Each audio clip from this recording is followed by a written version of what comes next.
Bismillahirrahmanirrahim. Assalamualaikum warahmatullahi wabarakatuh. Innal hamdalillah nahmaduhu wa nasta'inuhu wa nastaghfiruh wa na'udzu billahi min shururi anfusina wa min sayyiati a'malina. Man yahdihillahu fala mudilla lahu wa may yudlilhu fala hadiya lahu. Asyhadu an la ilaha illallah wahdahu la syarika lahu wa asyhadu anna Muhammadan abduhu wa rasuluh. Ya ayyuhalladzina amanu taqullaha haqqa tuqatih wa la tamutunna illa wa antum muslimun. Fa inna asdaqal hadits kitabullah wa khairal hadi hadi Muhammadin sallallahu alaihi wasallam wa syarrul umuri muhdatsatuha fa inna kulla muhdatsatin bid'ah wa kulla bid'atin dhalalah wa kulla dhalalatin finnar. Allahumma anfa'na bima 'allamtana wa 'allimna ma yanfa'una wa zidna ilman. Ikhwati wa akhwati fillah rahimani wa rahimakumullahu jami'an. Tidak lupa selalu di awal kajian-kajian kita berdoa kepada Allah Subhanahu wa taala dengan seluruh nama-namanya yang husna dan sifat-sifatnya yang ulia. Semoga Allah Subhanahu wa taala memberikan kita taufik untuk dapat mentahqiq tauhid, membersihkan diri kita dari kotoran-kotoran kesyirikan, baik yang akbar maupun asghar, dari kotoran-kotoran bid'ah dan dari kotoran-kotoran kemaksiatan, yang dengannya Allah Subhanahu wa taala akan masukkan diri-diri kita ke dalam surganya tanpa hisab dan tanpa adab. Kita lanjutkan kajian kita membahas Kitab Tauhid yang ditulis oleh Syekh Muhammad At-Tamimi, yang pada pertemuan yang telah lalu kita telah masuk pada bab yang ke-7 dari 67 bab yang disusun oleh beliau dalam kitab yang mulia, yaitu Kitab Tauhid. Bab termasuk dari kesyirikan, memakai gelang dan benang atau yang semisalnya dalam rangka menolak bala ataupun mencegahnya. Pada poin yang terakhir yang kita jelaskan pada pertemuan yang telah lalu, kita telah jelaskan hukum memakai gelang ataupun yang semisalnya dalam rangka mengangkat musibah atau mencegah suatu musibah. Hukumnya ada dua. Secara hukum asalnya yaitu adalah syirkun asghar, yaitu jika pemakainya dia hanya menjadikan jimat, benda-benda tertentu itu sebagai sebab saja, dan dia masih meyakini bahwa Allah lah yang memberikan pengaruh, bahwa Allah lah yang menolongnya. Maka seseorang yang memakai jimat dengan keyakinan seperti ini, dia hanya meyakini jimat tersebut hanyalah sebab dan memberikan pertolongan adalah Allah Subhanahu wa taala, maka ini hukumnya adalah syirkun asghar. Kemudian bisa berubah hukumnya menjadi syirkun akbar, yaitu jika pelakunya meyakini bahwasanya jimat yang dia pakai tersebut memberikan pengaruh dengan sendirinya. Jimat inilah yang menolong dirinya. Jimat inilah yang meniadakan atau mencegah dirinya dari musibah. Maka apabila sang pemakainya memiliki keyakinan seperti ini, maka hukumnya adalah syirkun akbar. Kita masuk pada poin yang terakhir, yaitu poin yang kelima, yaitu penjelasan dalil-dalil yang dibawakan oleh Syekh Muhammad At-Tamimi yang menunjukkan bahwasanya memakai gelang atau benang atau yang semisalnya dalam rangka menolak bala atau mencegah suatu musibah, padahal gelang atau yang semisalnya itu bukanlah sebab, tidaklah Allah jadikan sebagai sebab, ini adalah termasuk dari kesyirikan. Di antara dalil yang dibawakan oleh Syekh Muhammad At-Tamimi, yang pertama adalah surat Az-Zumar ayat 38. Jadi di antara dalil-dalil yang dibawakan oleh beliau adalah firman Allah Subhanahu wa taala dalam surat Az-Zumar ayat 38, yang mana Allah Subhanahu wa taala berfirman, "Qul afara'aytum ma tad'una min dunillah in aradani Allahu bidurrin hal hunna kashifatu durri aw aradani birahmatin hal hunna mumsikatu rahmati qul hasbiyallah alaihi yatawakkalul mutawakkilun." Qul yakni ya Muhammad li haula'il musyrikin, katakanlah wahai Muhammad kepada orang-orang musyrikin, afara'aitum ay akhbiruni, kabarkanlah kepadaku, beritahukanlah kepadaku, ma tad'una min dunillah, apa-apa yang kalian sembah, apa-apa yang kalian seru dari selain Allah Subhanahu wa taala. Dijelaskan oleh Syekh Shalih Al-Fauzan dalam kitabnya I'anatul Mustafid, ma di sini adalah isim mausul yang menunjukkan akan keumuman apa saja yang kalian sembah dari manusia ataukah benda mati ataukah malaikat ataukah jin ataupun yang semisalnya. Dan pertanyaan ini Allah tujukan kepada setiap orang-orang yang melakukan kesyirikan ila antakumas sa'a, sampai terjadinya hari kiamat. Katakanlah ya Muhammad kepada orang-orang musyrikin yang mereka melakukan kesyirikan, ma tad'una min dunillah, yang mereka berdoa, menyeru, beribadah kepada selain Allah Subhanahu wa taala, in aradani Allahu bidurrin hal hunna kashifatu durri, apakah jika Allah Subhanahu wa taala menghendaki pada diriku menimpakan kemudaratan seperti kemiskinan, kematian, hilangnya harta, kemudaratan yang menimpa badanku atau hartaku atau keluargaku, hal hunna kashifatu durri, apakah sesembahan-sesembahan yang kalian sembah mampu mengangkat kemudaratan tersebut atas diriku atau pula atas orang-orang yang menyembah sesembahan selain Allah Subhanahu wa taala. Dijelaskan oleh Syekh Shalih Al-Fauzan dalam kitabnya I'anatul Mustafid, hadza su'alu istinkar. Ini adalah pertanyaan dengan bentuk mengingkari, yakni tidak ada seorang pun yang dia dapat menyingkap, yang dapat menafikan, meniadakan kemudaratan, mencegah kemudaratan yang menimpa seseorang siapapun dia. Hatta orang-orang yang menyembah sesembahan selain Allah Subhanahu wa taala.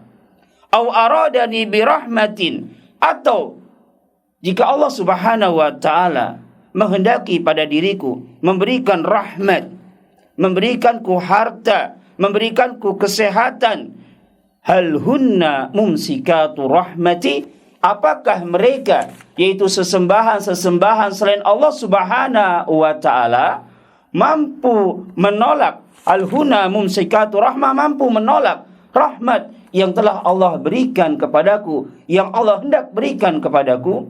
Nabi sallallahu alaihi wasallam membacakan ayat ini kepada mereka dan bertanya kepada mereka, dan tentunya walam yujibuhu, mereka orang-orang musyrikin pada zaman Rasulullah sallallahu alaihi wasallam, ila antakuma sa'a, sampai hari kiamat, tentunya tidak akan mampu menjawab pertanyaan ini. Kul, ya Muhammad, katakanlah kepada mereka, hasbiyallah, cukuplah bagi Allah Subhanahu wa taala untuk diriku. Tidak ada seorang pun yang mampu memberikan kemudaratan pada diriku selain Allah Subhanahu wa taala, dan tidak ada seorang pun yang mampu memberikan manfaat kepada diriku dari selain Allah Subhanahu wa ta'ala. Dari firman Allah Subhanahu wa ta'ala ini, kul hasbiyallah, katakanlah ya Muhammad kepada mereka, hasbiyallah, cukuplah Allah bagiku, fahadha fihi tafwidul umuri ilallahi ta'ala wa ta'liqul qulub billahi ta'ala duna masiwahu. Di dalamnya terdapat suatu faedah, wajibnya bagi setiap kita menyandarkan semua perkara hanya kepada Allah Subhanahu wa taala, menggantungkan hati-hati kita hanya kepada Allah Subhanahu wa taala. Dan faedah yang lainnya, dari sini hal ini menunjukkan tatkala Rasulullah sallallahu alaihi wasallam yang sebelumnya bertanya kepada orang-orang musyrikin, baik pada zamannya ataupun orang-orang musyrikin sampai hari kiamat, apakah sesembahan selain Allah Subhanahu wa taala dapat menafikan atau dapat mencegah kemudaratan atau mencegah rahmat yang telah Allah takdirkan pada diri seseorang? Hal ini menunjukkan bahwasanya hakikat dari kesyirikan yang mereka lakukan adalah adanya penyandaran hati kepada selain Allah Subhanahu wa taala, dan keyakinan mereka bahwa selain Allah ini dapat memberikan suatu manfaat atau mencegah suatu mudarat. Oleh karena itulah Rasulullah sallallahu alaihi wasallam diperintahkan oleh Allah Subhanahu wa taala untuk mengatakan, hasbiyallah, cukuplah Allah Subhanahu wa taala bagiku, yang aku menyerahkan semua urusanku hanya kepada Allah Subhanahu wa taala. Kemudian pun ditakkid, ditekankan, dengan perkataan atau firman Allah selanjutnya, alaihi yatawakkalul mutawakkilun. Alaihi, hanya kepada Allah lah, hanya kepada dirinya lah, yatawakkalul mutawakkilun. Orang-orang yang bertawakal hanya kepada Allah Subhanahu wa taala. Alaihi ini adalah jar wa majrur, yang dia seharusnya diletakkan setelah fiil. Jar wa majrur ini muta'alliq, terkait dengan suatu fiil. Yang biasanya ya jar wa majrur ini dia jatuh setelah fiil. Yatawakkalu alaihil mutawakkilun.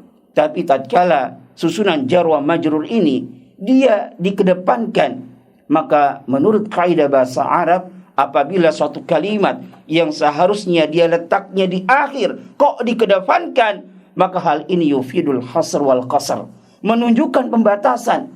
Sehingga makna dari firman Allah ini, alaihi yatawakkalul mutawakkilun, maknanya hanya kepada Allah lah bertawakalnya orang-orang yang bertawakal. Kalau selain kepada Allah Subhanahu wa taala, tentunya mereka tidaklah bertawakal kepada selain Allah Subhanahu wa ta'ala. Kemudian pembahasan selanjutnya, apa hubungan ayat yang mulia ini dengan pembahasan kita yang menunjukkan akan syiriknya seseorang yang memakai jimat?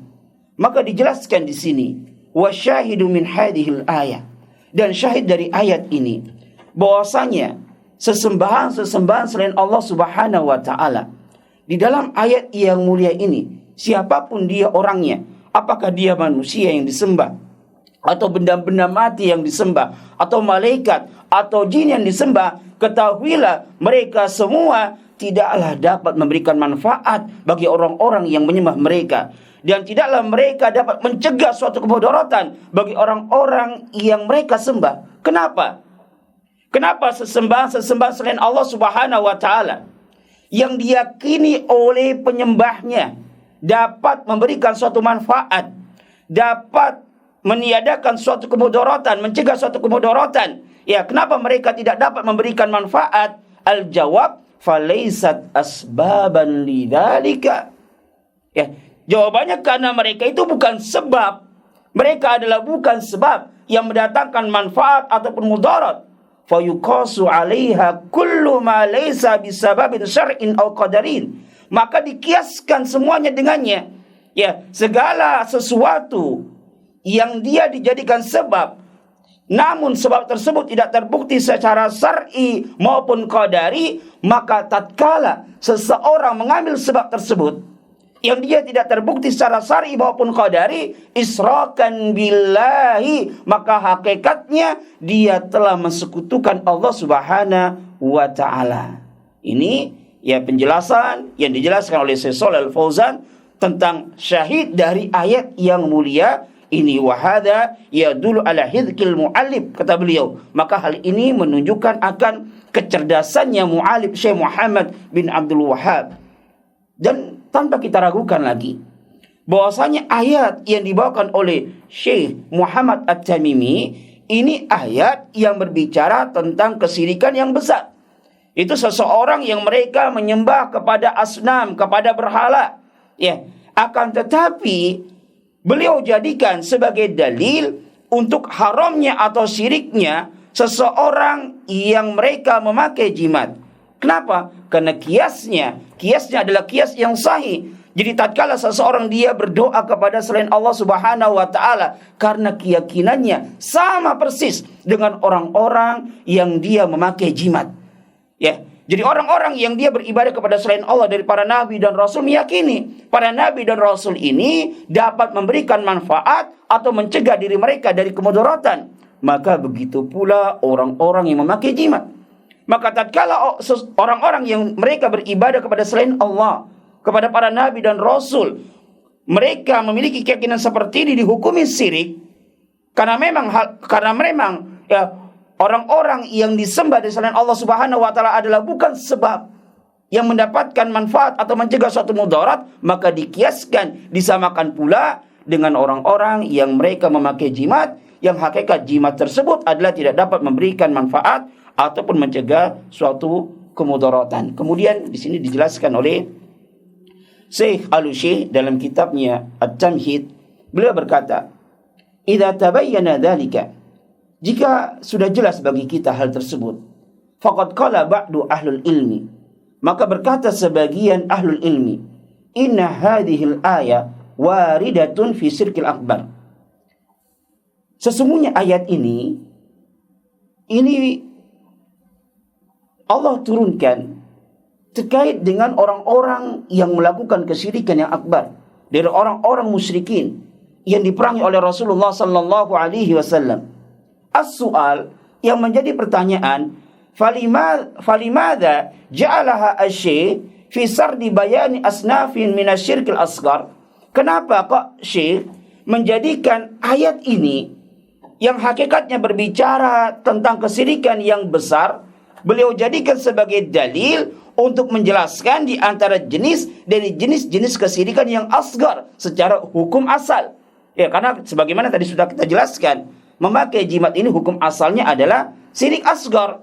Kok bisa-bisanya sih Syekh Muhammad At-Tamimi ya berdalil dengan ayat yang berbicara tentang syirik akbar untuk mendalili atas perbuatan yang hukumnya adalah syirik asgar? Maka dijelaskan oleh Syekh Al-Utsaimin, wal jawabu ala dzalika min wajhaini. Maka jawaban akan hal demikian itu dari dua sisi. Yang pertama, bahwasanya ayat-ayat yang datang yang menjelaskan tentang kesyirikan yang akbar, kalau ditinjau dari sisi makna, kalau ditinjau dari sisi makna, maka ayat-ayat tersebut menunjukkan bagi diri kita untuk wajibnya menyandarkan hati-hati kita kepada Allah Subhanahu wa taala dan menunjukkan akan batilnya berta'alluq menyandarkan hati kepada selain Allah Subhanahu wa taala. Jadi ayat-ayat yang berbicara tentang kesyirikan yang akbar, kalau kita ambil mafhum mukhalafahnya dari makna dari ayat tersebut, ya tatkala kita dilarang untuk beribadah kepada selain Allah Subhanahu wa taala, yang tentunya orang yang beribadah kepada selain Allah kan memiliki keyakinan. Apa keyakinan mereka? Sebagaimana sudah kita jelaskan. Ya, tentu keyakinan mereka adalah orang-orang yang mereka sembah dari selain Allah ini dapat memberikan suatu manfaat atau mencegah mereka dari suatu kemudaratan. Maka dari sini, dari sisi makna, setiap ayat-ayat yang turun yang menjelaskan tentang syirik yang akbar menunjukkan akan wajibnya bagi kita untuk menyandarkan hati kepada Allah Subhanahu wa taala dan batilnya berta'alluq kepada selain Allah Subhanahu wa taala. Dan makna ini pun ada pada kesyirikan yang asgar. Ya, tatkala seorang dia melakukan kesyirikan yang asgar seperti memakai jimat, ya, tatkala kita dilarang, diperintahkan oleh Rasulullah sallallahu alaihi wasallam untuk menjauhi perbuatan ini karena memang dari sisi makna di dalamnya ada kandungan wajibnya bagi kita ini hanya menyandarkan hati kita kepada Allah Subhanahu wa taala, tidak bersandar kepada selain Allah. Dan tentunya orang yang memakai jimat itu kebanyakan mereka menyandarkan hatinya kepada jimat tersebut. Oleh karena itulah, ya, fa inna minas salaf, banyak dari ulama salaf bahkan para sahabat yang mereka menjadikan ayat-ayat yang berbicara tentang kesyirikan yang akbar, yang besar, mereka jadikan sebagai dalil untuk mendalili atas tidak bolehnya melakukan kesyirikan yang asgar. Kenapa? Karena ada kesamaan di dalamnya dari sisi makna, yaitu menunjukkan akan batilnya berta'alluq menyandarkan hati kepada selain Allah Subhanahu wa taala, sebagaimana nanti dalil yang terakhir yang insyaallah dibawakan oleh Syekh Muhammad At-Tamimi. Ini yang pertama. Kemudian yang kedua, anna hadhil ayah, bahwasanya ayat ini menjelaskan tentang kesyirikan yang akbar. Akan tetapi makna terkait dengan kesyirikan yang asgar ini sama, yaitu tidak dapat la yastati'u minal amri syai'an, tidak mampu terhadap suatu perkara, dalam artian tidak mampu mengangkat suatu mudarat ataupun bala, dan tidak mampu mencegah suatu rahmat dan karunia atas orang yang Allah kehendaki. Jadi tatkala seseorang yang dia melakukan kesyirikan yang besar, maupun kesyirikan yang asghar, sebagaimana yang tadi sudah kita jelaskan, ini memiliki keyakinan yang sama. Ya, bahwasanya apa yang mereka jadikan sebagai wasilah untuk melakukan kesyirikan tersebut, hakikatnya tidak dapat mengangkat suatu mudarat atau suatu musibah, dan tidak dapat mencegah rahmat atau karunia yang Allah berikan kepada orang yang Allah kehendaki. Pada kesyirikan yang akbar, pada kesyirikan yang asgar, yang mereka bersandar kepada hal-hal tersebut. Orang-orang yang melakukan kesyirikan yang akbar, mereka menyandarkan hati mereka kepada para wali dari orang-orang saleh. Orang-orang yang melakukan kesyirikan yang asgar, yang mereka bersandar kepada jimat-jimat, kepada benda-benda tertentu, yakinilah bahwasanya semuanya itu tidak dapat mengangkat suatu musibah dan juga tidak dapat mencegah suatu rahmat atau karunia yang Allah kehendaki terhadap seseorang untuk mendapatkan rahmat tersebut. Bidzalika wa hadzal makna alladhi huwa at-ta'alluq, dan ini adalah makna ya yang orang dia berta'alluq, menyandarkan hatinya kepada sesembahan selain Allah Subhanahu wa taala dari kesyirikan yang akbar, atau menyandarkan hatinya kepada jimat-jimat, bahwasanya mereka meyakini semuanya itu dapat mencegah suatu kemudaratan atau memberikan suatu manfaat. Dan yang menjadi inti dari permasalahan ini, apabila seseorang berta'alluq, menyandarkan hatinya kepada orang-orang saleh saja tidak boleh, yang mereka memiliki ruh, ya, sebagaimana yang mereka katakan dari orang-orang musyrikin, kalau hal tersebut saja tidak boleh, maka lebih-lebih lagi menyandarkan hati kepada benda-benda yang tidak memiliki ruh, ini lebih babi aula. Apabila subhat-subhat ya yang lebih besar menyandarkan hatinya kepada para wali ini adalah batil, maka lebih-lebih lagi orang-orang yang menyandarkan hatinya kepada benda-benda yang itu adalah benda dari benda mati yang tidak memiliki ruh. Ini penjelasan dari Syekh Al-Utsaimin dalam kitabnya At-Tamhid. Baik. Kita masuk pada dalil yang kedua. An Imran bin Husain, dari Imran bin Husain. Imran dan Husain, Ibnu Husain, Imran anaknya Husain, ya, mereka berdua ini adalah merupakan sahabat yang mulia. Imran bin Husain radhiyallahu anhuma. Anna Nabiyya sallallahu alaihi wasallam ra'a rajulan. Bahwasanya Nabi sallallahu alaihi wasallam melihat seorang laki-laki. Dalam hadis yang mulia ini, perawi yang meriwayatkan hadis ini tidak menyebutkan siapakah laki-laki yang dimaksud dalam hadis yang mulia ini, yang Rasulullah sallallahu alaihi wasallam melihat laki-laki tersebut. Walakin ja'at ar-riwayat, akan tetapi datang dalam riwayat yang lain bahwasanya laki-laki yang dilihat oleh Nabi sallallahu alaihi wasallam itu adalah Imran bin Husain sendiri. Jadi Imran bin Husain menyampaikan sebuah hadis bahwasanya Nabi sallallahu alaihi wasallam ini melihat laki-laki. Dan Imran tidak menjelaskan siapakah laki-laki yang dilihat oleh Rasulullah sallallahu alaihi wasallam. Dalam riwayat yang lain ternyata laki-laki yang dimaksud di sini adalah Imran bin Husain sendiri. Berarti di sini Imran bin Husain, ya, beliau menceritakan ya suatu perkara yang menimpa dirinya. Fi yadihi halqatun, yang mana pada laki-laki tersebut di tangannya ada halqatun, gelang ataupun cincin. Ya, jadi al-halqatun adalah asyai'un al-mustadiru alladhi yudaru 'alal 'adadi aw 'ala dhira' aw 'alal asba. Jadi sesuatu yang melingkar. Jadi halqa itu adalah sesuatu yang melingkar, ya, yang dipakai pada anggota badan seperti tangan ataupun jari jemari, ya. Kalau kita bisa artikan ini adalah gelang ataupun cincin. Min sufrin, dari kuningan. Jadi Rasulullah sallallahu alaihi wasallam melihat seorang laki-laki, yaitu Imran bin Husain itu sendiri, yang beliau memakai gelang dari kuningan.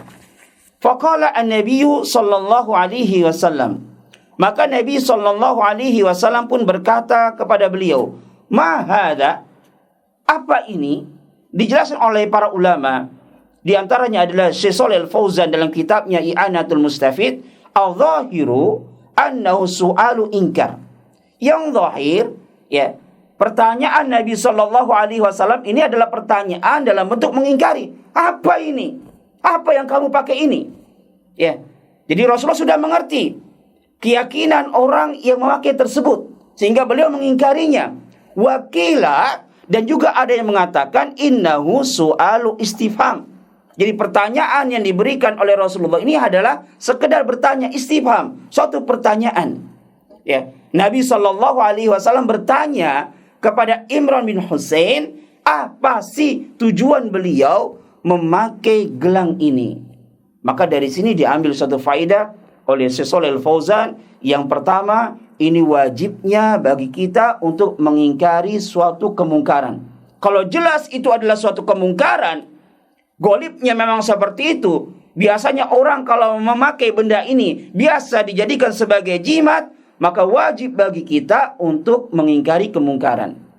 Faedah yang kedua, ini dalil wajibnya bagi seseorang sebelum dia mengingkari sesuatu, maka hendaklah dia bertanya kepada pelakunya. Jadi apabila ada seseorang dia melakukan sesuatu atau memakai sesuatu yang ada ihtimal kemungkinan, ada dua ihtimal, misalnya, ya, maka kita tanya, antum pakai ini niatnya apa? Buat apa? Ya, kalau dia tujuannya adalah untuk perkara yang jelek, maka kita ingkari. Kalau tidak, maka kita nasihati kalau seandainya di dalamnya ada unsur tasabuh kepada orang-orang musyrikin. Qala, maka laki-laki ini berkata, menjawab pertanyaan Rasulullah sallallahu alaihi wasallam, minal wahina, yakni saya memakai gelang ini tujuannya adalah untuk menangkal penyakit wahina. Itu suatu penyakit yang biasa menimpa tangan. Yusama indal Arabil wahina. Jadi orang-orang Arab biasa menamakan penyakit yang menimpa tangan ini dikatakan wahina. Dan merupakan adat istiadatnya, adat kebiasaannya orang-orang Arab, ya, untuk mencegah penyakit tersebut, mencegah suatu penyakit yang mengenai tangan, biasa mereka memakai suatu gelang yang terbuat dari kuningan, yang mereka menyangka gelang tersebut ini dapat mencegah dari penyakit tersebut. Jadi tatkala Rasulullah bertanya kepada laki-laki ini tujuan dia memakai gelang tersebut, ternyata benar. Ya, tujuannya adalah untuk menolak suatu penyakit, agar dia tidak terkena penyakit tersebut yang mengenai bagian tangan. Faqala an-nabiyyu sallallahu alaihi wasallam, maka tatkala Nabi mendapatkan penjelasan dari laki-laki tersebut, ternyata dia jadikan benda tersebut sebagai jimat, maka Rasulullah sallallahu alaihi wasallam pun bersabda, inziha. Apa makna dari inziha? Yakni irfa'ha musri'an binazziha wa nasitan fi raf'iha la tatawana bitarkiha ala jismika. Irfa'ha musri'an, lepaskan cepat benda tersebut, ya. Jangan berlambat-lambat di dalam melepaskannya. Jadi inziha yakni an-naz'u ma'nahu arrafu bisyiddah, diangkat dengan cepat, dengan keras. Jangan berlambat-lambat untuk melepaskan benda tersebut ala jismika, atas jasadmu, atas badanmu. Maka dari sini diambil satu faedah oleh Syekh Shalih Al-Fauzan dalam kitabnya I'anatul Mustafid, wajibnya bagi kita untuk segera, ya, menghilangkan atribut-atribut kesyirikan yang memang nampak itu adalah merupakan atribut-atribut kesyirikan, maka kita harus segera menghilangkannya. Ya, la yatawani fi tarkihi. Janganlah seseorang ini berlambat-lambat di dalam melepaskan atribut-atribut tersebut. Kemudian Nabi sallallahu alaihi wasallam pun, ya, menjelaskan mudarat atau bahaya jika tetap memakai jimat tersebut. Beliau bersabda, fa innaha la taziduka illa wahnan. Sesungguhnya gelang tersebut tidaklah akan menambah dirimu illa wahnan, kecuali kelemahan. Apakah yang dimaksud dengan kelemahan di sini? Apakah kelemahan badannya ataukah kelemahan jiwanya? Maknanya dhafan fi nafsi la fil jismi. Jadi seseorang yang dia memakai jimat maka akan menambah lemah, yakni lemah jiwanya. La fil jismi, bukan lemah jasadnya, bukan. Jadi pada asalnya pada asalnya wahnan di sini adalah kelemahan di dalam jiwa, bukan di dalam jasad. Akan tetapi biasanya kalau seseorang yang dia memiliki jiwa yang lemah, maka akan berdampak kepada jasadnya. Jasadnya pun akan menjadi lemah. Mengapa orang-orang yang mereka memakai jimat, memakai gelang atau benang dalam rangka menolak suatu musibah atau bala, kok akan menjadikan lemah hatinya? Dikarenakan tatkala seseorang mereka memakai jimat, maka mereka akan menggantungkan hati-hati mereka kepada jimat-jimat tersebut. Jadi kemungkinan besar orang-orang yang mereka memakai jimat, yang mereka mengambil suatu sebab yang tidak terbukti secara syar'i maupun qadari, ghalibnya kemungkinan besarnya mereka menyandarkan hati-hati mereka kepada jimat-jimat yang mereka pakai. Maka tatkala mereka bersandar kepada jimat-jimat tersebut, padahal jimat tersebut bukan tempat untuk bersandar. Maka orang kalau dia bersandar kepada sesuatu yang sesuatu tersebut adalah bukan tempat bersandar, maka kelemahanlah yang dia akan dapatkan. Kelemahanlah yang dia akan peroleh.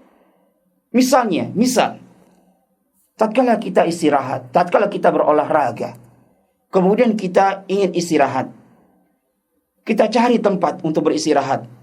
Kita melihat ada dua tempat. Yang pertama mungkin ada tancapan sebatang lidi. Kemudian yang kedua ada pohon yang besar. Ada tancapan sebatang lidi, ada pohon yang besar. Kemudian kita ingin menyandarkan badan kita. Kalau seandainya kita menyandarkan badan kita daripada sebatang lidi, apa yang terjadi? Apakah kita akan merasa nyaman? Tentunya tidak. Kita akan jatuh, badan kita akan menjadi lemah. Kenapa? Karena kita bersandar kepada sesuatu yang bukan tempat bersandar.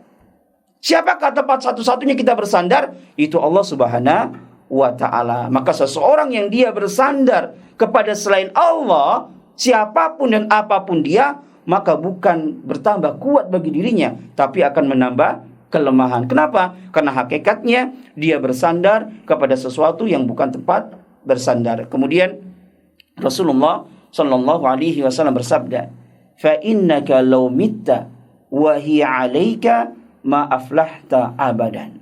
Sesungguhnya jika engkau diwafatkan dalam keadaan engkau masih memakai jimat tersebut, masih memakai gelang tersebut, ma'aflahta abadan, maka niscaya engkau tidak akan beruntung selama-lamanya.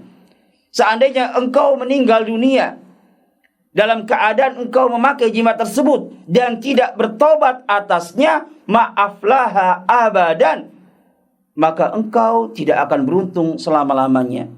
Dalam hadis yang mulia ini, Rasulullah sallallahu alaihi wasallam menafikan keberuntungan, mencegah keberuntungan pada orang-orang yang mereka memakai jimat. Hal ini menunjukkan akan kerugian yang sangat besar yang didapati orang-orang yang memakai jimat.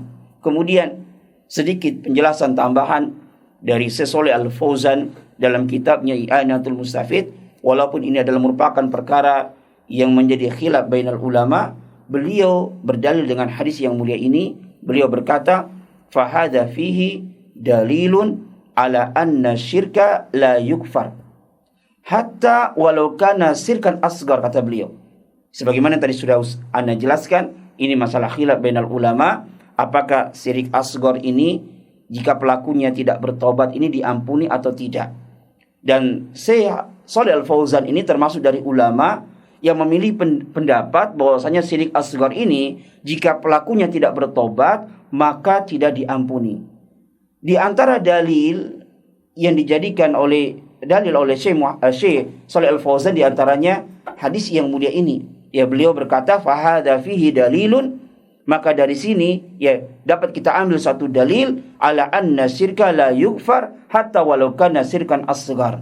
Bahwasanya kesyirikan ini tidaklah diampuni walaupun syirik tersebut adalah syirik asgar. Jadi orang yang memakai jimat ini secara hukum asalnya dia melakukan kesyirikan yang asgar.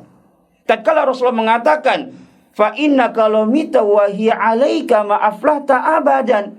Seandainya engkau meninggal dunia dalam keadaan engkau masih memakai jimat tersebut dan tidak bertobat, berarti kan dia melakukan kesyirikan yang asgar. Maka Rasul mengatakan maaflah tak abadan, maka engkau tidak akan beruntung selama-lamanya. Berarti hal ini menunjukkan kesyirikan yang asgar ini pun tidak diampuni. Yu'adzabu bihi, kata beliau, orang tersebut disiksa dengan sebab kesyirikan yang dia lakukan dari kesyirikan yang asgar. Wa in kana la yu'adzabu ta'dzibal syirkal akbar, walaupun dia tidak disiksa seperti disiksanya orang-orang yang melakukan kesyirikan yang akbar. Fala yukhalladu finnar, orang yang melakukan kesyirikan yang asgar ini disiksa di dalam api neraka, tapi enggak seperti orang yang disiksa, orang yang melakukan kesyirikan yang akbar yang disiksa oleh Allah Subhanahu wa taala. Ya, orang yang melakukan kesyirikan yang asgar disiksa dalam neraka, tapi fala yukhalladu finnar, tidak kekal di dalam neraka. Dia disiksa sesuai dengan kadar kesyirikan asgar yang dia lakukan. Kemudian ya, Syekh Shalih Al-Fauzan pun mengatakan bahwasanya ya hadis yang mulia ini sebagaimana dijelaskan oleh Syekh Muhammad At-Tamimi di dalam faedah yang beliau berikan terkait dengan bab yang ketujuh ini, ya, fihi syahidun li kalami sahaba. Hadis yang mulia ini adalah merupakan syahid dari perkataan para sahabat, anna syirkal asgar akbaru minal kabair.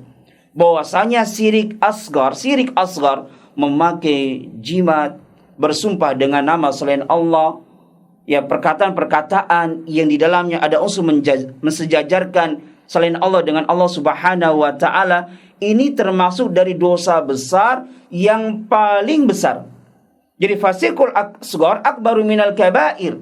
Syirik asgar ini adalah dosa besar yang paling besar. Kenapa? Li'annal ma'asi, dikarenakan maksiat-maksiat selain dari kesyirikan yang dia termasuk dari al-kabair, ya. Jadi perbuatan maksiat selain dari kesyirikan, tapi dia termasuk dari al-kabair, seperti berzina, mabuk-mabukan, mencuri, ya, dan yang semisalnya, yang dia tidak termasuk dari kesyirikan yang asgar ini, dia tidak merusak akidah seseorang. Fala takhilu bil akidah, tidak melobangi akidah seseorang. Tapi ya, seseorang tatkala dia melakukan kesyirikan yang asgar, maka dosa yang dia lakukan, kesyirikan yang asgar yang dia lakukan ini dapat merusak akidah yang ada pada dirinya. Dan yang sahih kata beliau pun berdasarkan hadis yang mulia ini, bahwasanya ya, orang yang melakukan kesyirikan walaupun asgar, maka yang sahih kata beliau la yukfaru ala sahih, ini tidak diampuni pelakunya jika dia tidak bertaubat. Beda dengan dosa-dosa yang besar selain dari kesyirikan, maka tahta masyiatillah, ini dibawa kehendak Allah Subhanahu wa taala. Jika Allah menghendaki dia diampuni walaupun dia tidak bertobat, namun jika Allah menghendaki Allah adab, maka dia diadab oleh Allah Subhanahu wa taala. Faedah dari hadis yang mulia ini sebagaimana yang dijelaskan oleh Syekh Muhammad bin Shalih Al-Utsaimin dalam kitabnya Qaulul Mufid. Yang pertama, bahwasanya selayaknya bagi setiap orang yang dia hendak mengingkari suatu kemungkaran, hendaknya yang pertama kali dia bertanya, ya, apa tujuan orang ini memakai hal tersebut. Jika ini ada suatu ihtimal, ya, jika memang dia memiliki keyakinan yang tidak dibenarkan oleh syariat, maka kita ingkari. Oleh karena itulah Rasulullah Shallallahu Alaihi Wasallam, ya, sebelum mengingkari lelaki tersebut yang memakai gelang, beliau bertanya, mahada, apa yang kau pakai ini. Kemudian yang kedua, anal asbaba, bahwasanya sebab-sebab yang dijadikan sebab oleh seseorang yang dia tidak terbukti secara syar'i maupun qadari, maka ketahuilah sebab tersebut tidaklah akan memberikan manfaat pada orang tersebut. Jadi setiap sebab-sebab yang dijadikan sebab oleh manusia, namun sebab tersebut tidak terbukti secara syar'i maupun qadari, maka sebab yang dia jadikan sebab tersebut tidaklah akan memberikan suatu manfaat. Bahkan dia terjerumus ke dalam kesyirikan yang hukumnya adalah syirik asgar, as-su'al, yang jadi pertanyaan, mengapa tatkala seseorang dia menjadikan suatu sebab yang tidak terbukti secara syar'i maupun qadari, kok dihukumi kesyirikan? Apa alasannya? Al-jawab, karena yang menentukan bahwasanya sesuatu ini adalah sebab, ini adalah termasuk dari hak rububiyah Allah Subhanahu wa taala. Allah adalah zat yang memiliki nama Al-Hakim, zat yang maha bijaksana. Di antara kebijaksanaan Allah Subhanahu wa taala, Allah menciptakan akibat dan Allah pun menciptakan sebab-sebabnya. Dan yang menjadikan hal ini adalah sebab, baik sebab yang terbukti secara syar'i maupun qadari, adalah Allah Subhanahu wa taala. Ini adalah termasuk dari hak rububiyah Allah Subhanahu wa taala. Maka apabila ada seseorang yang dia menjadikan sesuatu sebagai sebab, tapi ternyata sebab tersebut tidak terbukti secara syar'i maupun qadari, maka seakan-akan dia menempatkan dirinya sejajar dengan Allah Subhanahu wa taala di dalam menjadikan sesuatu menjadi sebab. Oleh karena itulah para ulama memberikan suatu kaidah, menjadikan suatu sebab yang bukan sebab atau mengambil suatu sebab yang bukan sebab, ini adalah termasuk dari kesyirikan, dan syiriknya adalah syirik yang asghar. Baik. Kemudian yang ketiga, yang keempat, bahwasanya orang yang memakai gelang atau yang semisalnya dalam rangka menolak bala, dalam rangka mencegah suatu musibah, berarti musibahnya belum menimpanya, atau dalam rangka mengangkat suatu musibahnya sudah menimpa dia, kemudian dia pakai gelang agar dia sembuh dari musibah yang menimpa dirinya, minasyirki, ini adalah termasuk dari kesyirikan. Dari sisi mana yang menunjukkan akan kesyirikan? Yaitu tatkala Rasulullah sallallahu alaihi wasallam bersabda, "Lau mita wa hiya 'alaika ma aflata abadan." Jika engkau diwafatkan, meninggal dalam keadaan engkau belum bertobat dan jimat itu masih ada pada dirimu, maka engkau tidak akan beruntung selama-lamanya. Dalam hadis ini dinafikan keberuntungan selama-lamanya. Berarti hal ini menunjukkan apa? Memakai gelang atau benang ataupun yang semisalnya dalam rangka tolak bala atau mengangkat bala, ini adalah termasuk dari kesyirikan. Dan di sini dijelaskan, ada catatan kaki di sini dijelaskan oleh Syekh Muhammad bin Shalih Al-Utsaimin dalam kitabnya I'anatul Mustafid, Al-Qaulul Mufid, intifa'ul fala, penafian suatu keberuntungan ini ada dua bentuk, kata beliau. Yang pertama adalah nafyul falahi al-mutlaq. Nafyu al-falahi al-mutlaq, penafian keberuntungan secara mutlak. Maksudnya apa? Bimakna bahwasanya orang tersebut diharamkan masuk ke dalam surga dan akan dikekalkan selama-lamanya di dalam neraka. Jadi dinafikan keberuntungan secara mutlak. Kapan itu? Yaitu jika orang yang memakai gelang ini, memakai jimat ini, meyakini bahwasanya jimat inilah yang memberikan pengaruh dengan sendirinya, bukan Allah Subhanahu wa taala. Yang kedua, nafyu mutlaqil falah. Nafyu mutlaqil falah. Jadi dia hanya yang dinafikan adalah mutlaqul falah, kamalul falah. Dia mendapatkan keberuntungan, tapi tidak sempurna keberuntungan yang dia dapatkan. Dia masih Islam, belum keluar dari Islam. Yaitu jika dia menjadikan jimat tersebut hanya sebagai sebab saja. Hanya sebagai sebab, dan yang memberikan pengaruh adalah Allah Subhanahu wa taala. Yang mana jika dia memiliki keyakinan seperti ini, maka dia terjerumus ke dalam kesyirikan yang asghar. Jadi yang dinafikan adalah hanya kesempurnaan dari keberuntungan saja. Dia masih memiliki keberuntungan karena orang yang melakukan kesyirikan asghar masih ada aslu tauhidnya. Berarti apa? Aslu falahnya masih ada pada dirinya. Jadi asal dari keberuntungannya ada pada dirinya, tapi dia berkurang kesempurnaannya. Ima dia nanti dicuci dulu terlebih dahulu di dalam nerakanya Allah Subhanahu wa taala. Kemudian faedah yang terakhir, bahwasanya amal itu anal a'mal bil khawatim, ini dilihat dari yang akhir. Bahwasanya amal itu dilihat dari akhir seseorang menutup ajalnya. Dari sabda Rasulullah sallallahu alaihi wasallam, "Law mitta wa hiya 'alaika." Law mitta wa hiya 'alaika, dan seandainya engkau meninggal dunia dalam keadaan engkau memakai jimat tersebut dan tidak bertobat, maaflah abadan, maka engkau tidak akan beruntung selama-lamanya.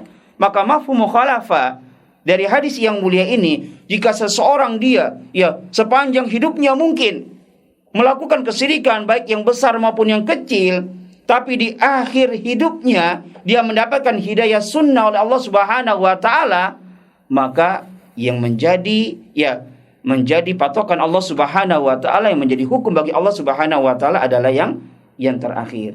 Ya, ini diambil faedah oleh Syekh Muhammad bin Shalih Al-Utsaimin dari hadis yang mulia ini, bahwasanya amal itu dilihat dari yang terakhir. Baik, dalil yang selanjutnya, walahu, kata beliau, kata Syekh Muhammad At-Tamimi, walahu, dan baginya, yakni bagi Imam Ahmad bin Hanbal, semoga Allah merahmati beliau, an Uqbah bin Amir marfu'an, dari Uqbah bin Amir secara marfu, Rasulullah sallallahu alaihi wasallam bersabda, man ta'allaqa tamimatan, barang siapa yang menggantungkan tamimah, baik dia menggantungkan pada badannya ataupun mungkin hatinya, menggantungkan dirinya kepada tamimah tersebut. Apa itu tamimah? Tamimah adalah syai'un yu'allaku 'alal auladi min kharzin aw ghairihi yattaquna bihi al-'ain. Tamimah asalnya yang biasa digunakan oleh orang-orang Arab jahiliyah dahulu adalah sesuatu yang dikalungkan pada anak-anak kecil, min kharzin. Kharzin ini adalah permata yang berlubang. Aw ghairihi, atau yang semisalnya, yang mereka meyakini sesuatu tersebut, permata yang berlubang tersebut ini dapat mencegah dari ain. Ini tamimah secara asal yang biasa dilakukan oleh orang-orang Arab jahiliyah zaman dahulu. Akan tetapi berkembangnya zaman, maka tamimah ini pun tidak hanya terbatas kepada permata yang berlubang. Segala sesuatu, intinya tamimah adalah, atau jimat, segala sesuatu yang dijadikan sebab oleh seseorang yang ternyata sebab tersebut adalah tidak terbukti secara syar'i maupun qadari. Ini adalah hakikat dari tamimah. Jadi kalau kita ingin mengetahui hakikat dari tamimah atau jimat, jangan lihat bentuknya, jangan. Lihat intinya, segala sesuatu apapun itu, baik dia gelang, dia benang, dia keris, atau dia tasbih yang digantungkan di mobil-mobil, yang dia jadikan sebagai sebab untuk menolak suatu mudarat atau menghilangkan suatu mudarat, ternyata sebab-sebab yang mereka jadikan sebab ini bukan sebab, tidak terbukti secara syar'i maupun qadari, maka itulah hakikat dari jimat. Jadi segala sesuatu yang dijadikan sebab yang tidak terbukti secara syar'i maupun qadari, maka ini adalah hakikat dari jimat.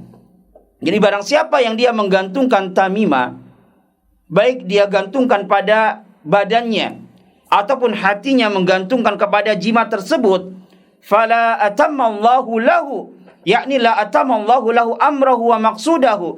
Allah Subhanahu wa taala tidak akan menyempurnakan urusan dan tujuannya. Kenapa tamimah dinamakan dengan tamimah? Tamimah dari tamma, artinya menyempurnakan.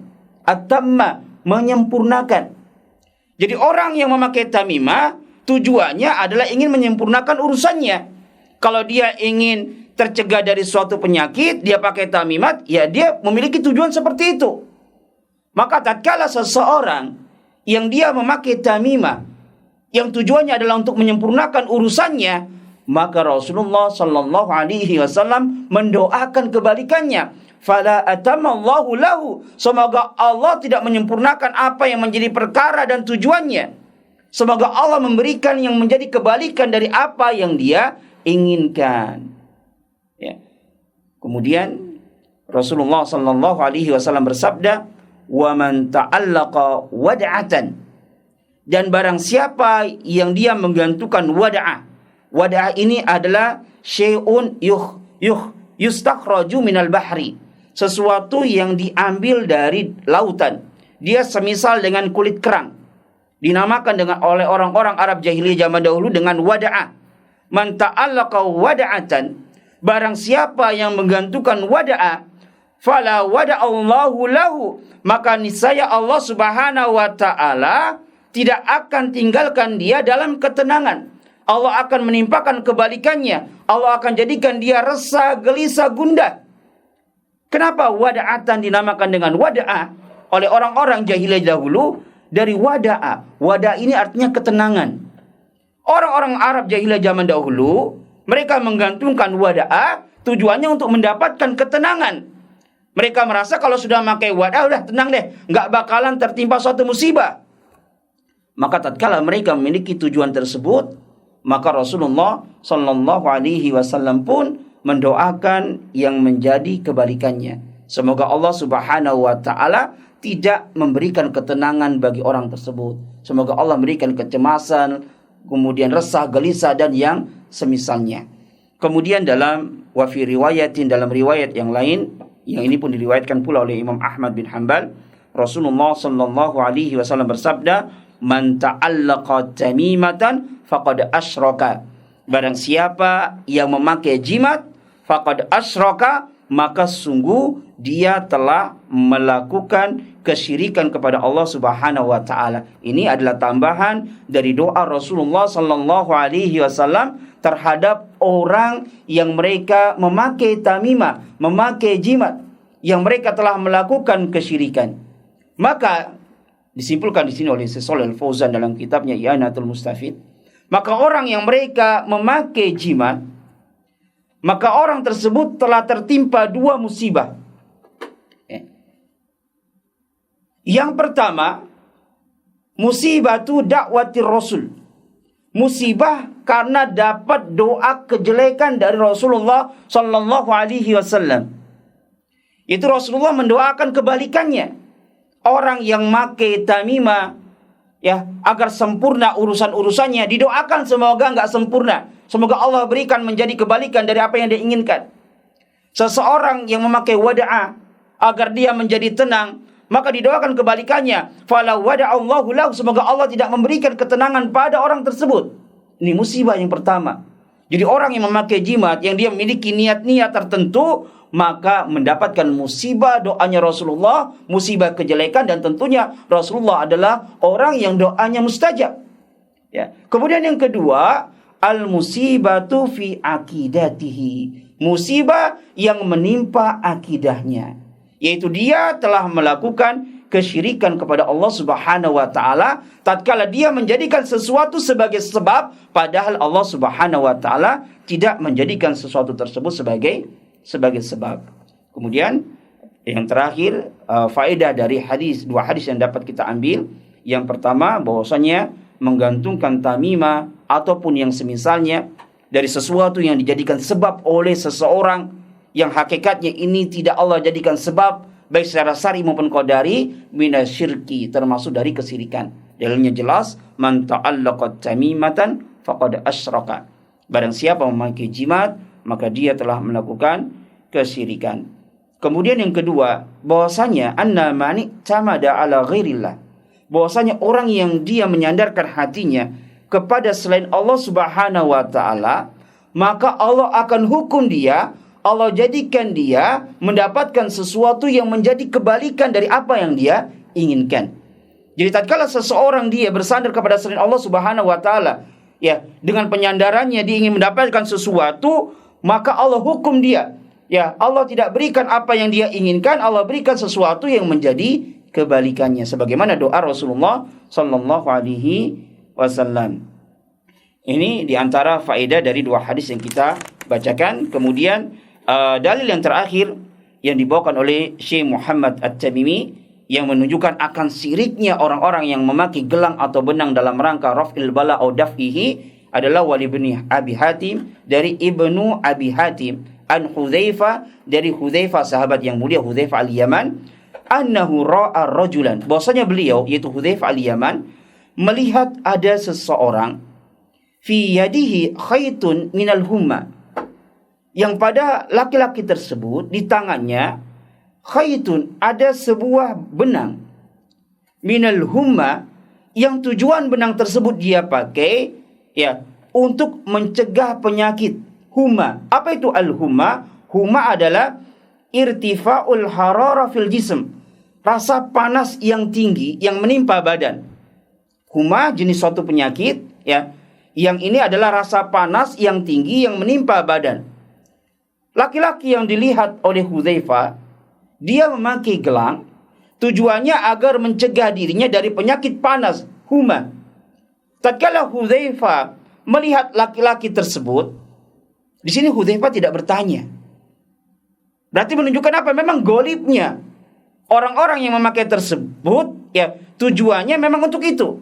Sebagaimana para ulama yang mereka menjelaskan dari sabda Rasulullah, ma hadhihi, ini apa? Ini istifham ingkari. Sudah pasti orang yang melakukan itu apa? Dia tujuannya itu, niatnya itu.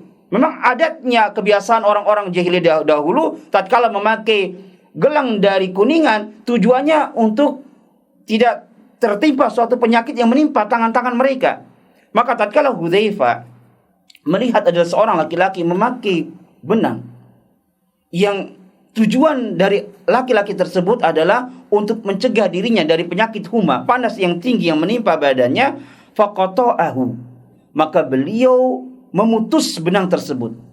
Hal ini menunjukkan akan wajibnya, dan hal ini menunjukkan akan bahwasanya perbuatan tersebut, maksudnya perbuatan yang dilakukan oleh orang tersebut adalah merupakan kemungkaran yang besar. Jadi tatkala Hudzaifah melihat orang ini memakai gelang kemudian langsung dicopot, menunjukkan apa yang dilakukan oleh laki-laki tersebut adalah merupakan mungkarun azimun, kemungkaran yang besar, yang wajib untuk diingkari dan wajib untuk dilepas. Dan Hudzaifah radhiyallahu anhu ya, beliau memotong benang tersebut, melepaskan benang tersebut dari laki-laki tersebut. Berarti hal ini menunjukkan beliau mencontoh Rasulullah sallallahu alaihi wasallam, sebagaimana hadis yang tadi sudah kita jelaskan, mencegah suatu kemungkaran, menghilangkan suatu kemungkaran. Setelah itu beliau membaca firman Allah Subhanahu wa taala, berdalil dengan orang ini membaca firman Allah Subhanahu wa taala surat Yusuf ayat 106, "Wa ma yu'minu aktsaruhum billahi illa wa hum musyrikun." Dan tidaklah kebanyakan dari mereka beriman kepada Allah Subhanahu wa taala illa wa hum musyrikun, kecuali mereka adalah orang-orang yang melakukan kesyirikan. Kalau kita lihat tafsir dari para ulama salaf ya, makna dari firman Allah wa ma yu'minu aktsaruhum billah, ay maknanya annahum, bahwasanya mereka yang dimaksud dalam ayat ini dari orang-orang musyrikin, bahwasanya mereka ini menetapkan rububiyah Allah. Mereka meyakini bahwasanya memberikan rezeki, menghidupkan, mematikan, ini adalah Allah Subhanahu wa taala. Mereka mentauhidkan Allah dalam rububiyah Allah Subhanahu wa taala, illa wa hum musyrikun, kecuali mereka akan tetapi setelah itu melakukan kesyirikan di dalam uluhiyah Allah Subhanahu wa ta'ala. Jadi wa ma yu'minu aktsaruhum billah, dan tidaklah kebanyakan dari mereka beriman kepada Allah. Maksudnya apa? Beriman terhadap rububiyah Allah Subhanahu wa ta'ala. Ya, kalau kita lihat tafsiran dari para ulama, ya, di antaranya adalah Ibnu Katsir membawakan asar dari Ibnu Abbas ya terkait dengan hadis ini, dengan ayat yang mulia ini, yakni jika kalian bertanya kepada mereka, siapakah yang menciptakan langit dan bumi, yang memberikan rezeki kepada kalian, maka mereka akan mengatakan Allah. Ini makna dari wa ma yu'minu aktsaruhum billah. Dan tidaklah kebanyakan dari mereka beriman kepada Allah Subhanahu wa taala illa kecuali mereka melakukan kesyirikan di dalam uluhiyah Allah Subhanahu wa taala. Ayat ini terkait dengan orang-orang yang melakukan kesyirikan yang akbar, yang besar. Akan tetapi Hudzaifah al-Yaman menjadikan ayat ini untuk mendalili seseorang yang melakukan kesyirikan yang asgar. Ya. Maka sebagaimana yang dijelaskan di sini oleh Syekh Shalih Al-Fauzan dalam kitabnya I'anatul Mustafid, beliau berkata, wa ila hadza asyara al-musannif rahimahullah taala, maka ini adalah isyarah yang telah diberikan oleh penulis kitab ini, yaitu Syekh Muhammad At-Tamimi, biqaulihi, dengan perkataannya, fihi anna sahaba yastadilluna bil ayati allati fi sirkil akbar alal asghar.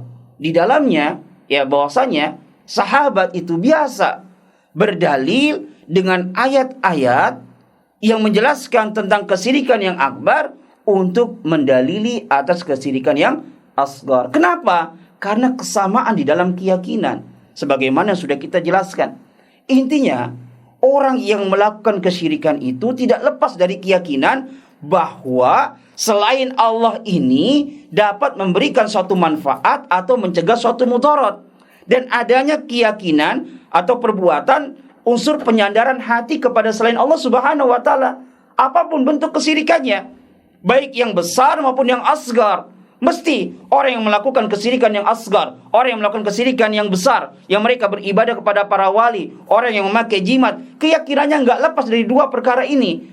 Yang pertama, mereka meyakini ya bahwa selain Allah ini yang mereka sembah atau mereka yang pakai dari perkara kesyirikan yang asgar ini dapat memberikan suatu manfaat. Kemudian keyakinan yang kedua, adanya unsur penyandaran hati kepada selain Allah Subhanahu wa taala. Jadi sah-sah saja ya para sahabat berdalil dengan ayat-ayat yang berbicara tentang kesyirikan yang asgar untuk mendalili atas kesyirikan yang asgar. Jadi ayat-ayat yang berbicara tentang kesyirikan yang akbar untuk mendalili atas kesyirikan yang asgar, sebagaimana yang dilakukan oleh Hudzaifah al-Yaman. Begitu pula seperti yang dilakukan oleh Ibnu Abbas. Ya, tatkala beliau menafsirkan firman Allah Subhanahu wa taala yang nanti ada pembahasan yang tersendiri dalam bab di dalam kitab tauhid, Allah berfirman di dalam surah Al-Baqarah, "Fala taj'alu lillahi andadan wa antum ta'lamun." Maka janganlah kalian jadikan bagi Allah andad, sekutu-sekutu, wa antum ta'lamun, sementara kalian mengetahuinya. Ini ayat ini berbicara asalnya Allah tujukan kepada orang-orang musyrikin yang melakukan kesyirikan yang besar. Tapi tatkala Ibnu Abbas mencontohkan kesyirikan yang di dalamnya ada unsur menjadikan tandingan bersama Allah dengan selain Allah Subhanahu wa taala, beliau mencontohkan yaitu seperti perkataan seseorang, Masya Allah wa syi'ta. Hal ini karena kehendak Allah dan juga kehendakmu. Laulallahu wa anta. Kalau bukan karena Allah dan juga kalau bukan karena kamu. Laula kulaibatu hadza la atana lusus. Kalau seandainya tidak ada anjing kecil ini, niscaya maling sudah mendatangi diri kita. Ini adalah dari perkataan-perkataan yang hukum asalnya adalah syirik asgar. Tapi Ibnu Abbas yang berdalil dengan ayat yang berbicara tentang kesyirikan yang besar. Ya, mungkin ini yang bisa kita sampaikan terkait dengan bab yang ke-7. Jam berapa? Jam 5. Baik, mungkin ini yang bisa kita sampaikan. InsyaAllah pada pertemuan yang akan datang kita masuk pada bab yang selanjutnya, itu bab yang ke-8, bab yang diberikan judul oleh mu'alif, Babu Maja'a fi Ruqa wa Tama'im. Sebelum kita tutup mungkin ada pertanyaan. Bismillah, Ustaz mau bertanya, bagaimana hukum memasuki atau membeli sesuatu dari toko yang ada jimatnya? Jazakallahu khairan. Baik, Allahu a'lam bissawab. Secara hukum jual beli itu hukumnya adalah mubah secara hukumnya. Tapi kalau di sana dikhawatirkan ada unsur ta'awun alal ismi wal udwan, ada unsur bertolong menolong di dalam perbuatan dosa, ya, maka sebaiknya kalau ada warung yang lain yang menjual sesuatu yang kita inginkan itu ada yang sama, asalnya kita beli di warung yang lain saja. Karena kita khawatir tatkala kita beli di situ kemudian warungnya menjadi ramai, kita khawatir penjualnya itu merasa ramainya warungnya dia karena jimat yang dia pakai. Ya, kecuali kalau kita beli kemudian kita nasihati, tidak masalah.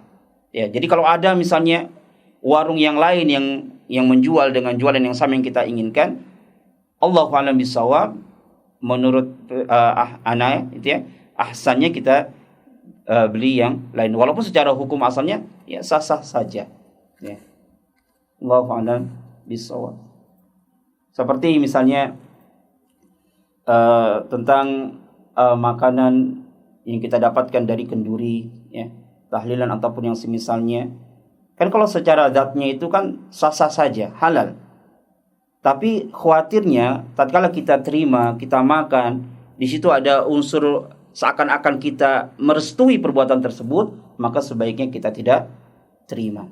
Atau seandainya sudah ada di rumah kita, ya kita berikan kepada orang lain sebagai bentuk apa? Berbaroah, ya, berlepas diri terhadap perbuatan tersebut. Allahu a'lam bishawab. Pertanyaan selanjutnya. Bismillah, afwan Ustaz. Izin bertanya, jika seorang anak yang sudah mengaji dan sudah mulai berdakwah di keluarga dan mengetahui bahwa ada keluarganya yang menyimpan benda-benda seperti jimat, keris, dan lainnya, tapi dia tidak mampu membuangnya, apakah anak ini berdosa? Jazakallahu khairan. Barakallahu. Tingkatan berdakwah itu kan sebagaimana sudah kita ketahui, ya, ada 3 ya. Man ra'a munkaran falyughayyiru biyadihi fa illam yastati fa bi lisanihi fa illam yastati fa bi qalbihi. Jadi barang siapa yang dia mengingkari kemungkaran, kalau dia mampu dengan tangannya maka dia dengan tangannya, kalau tidak mampu ya dengan lisannya, kalau tidak mampu ya dengan hatinya, dan itu adalah selemah-lemah dari keimanan. Jadi kita lihat apalagi keluarga ya. Di dalam kita berdakwah, mendakwahi keluarga itu memang harus pelan-pelan ya, harus pelan-pelan.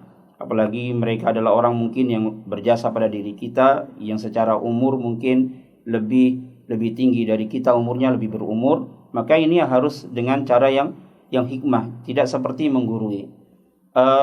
Dulu sedikit ana cerita ya tentang asal ana waktu kenal dakwah salaf sunnah itu. Ya, di keluarga ana yang kenal sunnah hanya ana saja, alhamdulillah, pada awal-awalnya. Kemudian ana punya seorang kakak itu ya. Ya, untuk mendakwahkan beliau ini ana enggak berani pula untuk ngomong langsung, tapi ana beli buku-buku, kemudian ana taruh di rak-rak gitu ya. Dengan sendirinya akhirnya mereka pun ada yang baca akhirnya tertarik, dan kemudian alhamdulillah kenal sunnah. Jadi kita di dalam berdakwah kepada keluarga kita ya kita lihat situasi dan kondisi. Kalau kita belum mampu ya bertahap, ya enggak harus langsung. Tapi tetap kita memiliki keinginan untuk mendakwahi mereka. Allahu a'lam bishawab. Pertanyaan selanjutnya. Bismillah, izin bertanya Ustaz, barakallahu fikum. Bagaimana dengan gelang kesehatan yang diklaim pembuatnya memiliki efek-efek bagi kesehatan? Namun sepengetahuan kami belum ada penelitian ilmiah yang membuktikan klaim pembuatnya. Jazakumullah khairan. Pertanyaan itu pernah ditanyakan di majalah Fatawa dulu, terbitan dari Bin Bas dulu ya, majalah Al-Fatawa.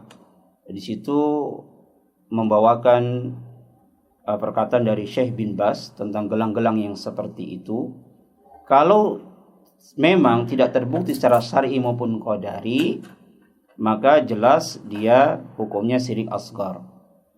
Adapun seandainya belum jelas, ya, dia belum jelas, tidak terbukti secara syar'i atau qadari, maka minimal di dalamnya ada unsur tasabuh. Ada unsur tasabuh dengan orang-orang yang memakai jimat. Jadi sebaiknya yang seperti itu kita hindari. Karena orang yang memakai seperti itu berarti nanti tidak lepas dari 2 perkara. Yang pertama, dia terjerumus ke dalam kesyirikan yang asghar jika tidak terbukti secara syar'i maupun qadari. Kemudian yang kedua, seandainya pun dia terbukti secara syar'i maupun qadari, nanti dikhawatirkan ada unsur tasabuh dengan orang-orang yang memakai jimat. Oleh karena itulah misalnya ada batu akik tertentu yang biasa memang dipakai untuk jimat, ya, maka tidak boleh kita memakainya. Nanti kita jelaskan tatkala kita membahas bab yang ke-8 ini, dijelaskan oleh Syekh Muhammad bin Shalih Al-Utsaimin yang termasuk dari tiwalah ilmu pelet ya. Beliau menjelaskan seperti orang-orang yang tatkala ingin menikah dengan memakai tukar cincin. Ya, tukar cincin. Kalau seandainya seseorang tatkala dia tukar cincin, walaupun bukan dari emas cincin tersebut, bukan dari emas, kalau dari emas tambah lagi kata beliau keharamannya kalau dipakai oleh pria. Ini walaupun tidak pakai emas, ya, kalau tukar cincin itu diyakini dengan adanya tukar cincin ini dapat mengeratkan kasih sayang, maka ini termasuk dari tiwalah. Tapi kalau tidak ada keyakinan tersebut, maka tasabuh. Ya, tasabuh dengan orang-orang kufar. Maka begitu pula dengan orang-orang yang memakai gelang atau memakai cincin yang memang cincin tersebut biasa dipakai oleh para dukun misalnya. Seperti cincin yang dulu pernah anak kenal seperti cubung itu ya, yang ada gelabut tapi dia berlubang dia. Yang diyakini ini apa? Untuk memelet seorang wanita. Makanya seperti ini tidak boleh kita pakai. Walaupun kita tidak meyakininya, tapi ada unsur tasyabuh dengan orang-orang yang melakukan kesyirikan. Wallahu a'lam bishawab. Ada lagi ya? Baik, mungkin ini yang bisa kita sampaikan. Wa akhiru da'wana alhamdulillahirabbil alamin. Assalamualaikum warahmatullahi wabarakatuh.